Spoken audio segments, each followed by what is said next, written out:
সেই সালমানের প্রহমান যিনি সারা বিশ্বে দরবেশ বাবা বলে খ্যাত, কুচক্রী মাফিয়া সেরা শীর্ষস্থানীয়, যিনি এই বাংলাদেশে যত অত্যাচার নিপীড়ন হয় তার সাথে সবসময় উনি জড়িত ছিল।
All Time Roma. Taste it, love it.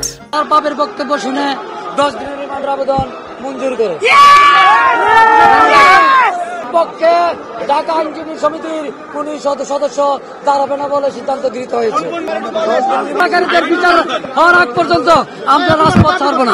আচ্ছা শোনেন প্রিয় সাংবাদিক ভাই ও বোনেরা, আপনারা সকলে জানেন এই বাংলাদেশ 2024-এ যে একটা ক্রান্তিকাল পিরিয়ড গেল, সেটি হচ্ছে আবারও শত শত শহীদদের রক্ত দিতে হলো, শত শত শহীদদের রক্তে রঞ্জিত হলো এই সোনার বাংলাদেশ।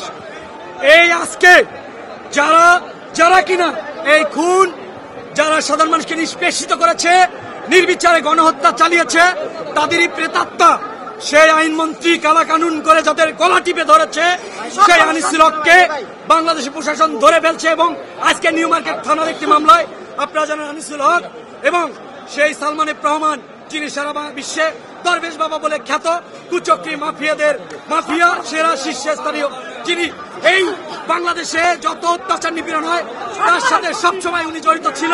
তার বিচার চাই। নিউ মার্কেট থানার যে মামলা ছিল, উনি মূলত নিউ মার্কেট থানার আমাদের বিজ্ঞ ম্যাজিস্ট্রেট আদালত 28 নম্বরের শুনানি হয়েছে। বিজ্ঞ আদালত শুনে 10 দিনের রিমান্ড মঞ্জুর করেছেন। 10 দিনেই চাওয়া হয়েছিল এবং কোন ধরনের আইনজীবী এই কুখ্যাত সন্ত্রাসীদের এইসব কুখ্যাত দালালদের এজেন্টদের বিরুদ্ধে দাঁড়াবে না বলে ঢাকা আইনজীবী সমিতি সিদ্ধান্ত নিয়েছে। কোন হত্যাকারীর পক্ষে দেবে না। এটাই হচ্ছে আজকের আমরা বিচার চাই এবং যারা জীবন দিয়েছে তাদের বিনিময়ে বাংলাদেশ শাসিত হয়ে আবার আমরা এই দেশের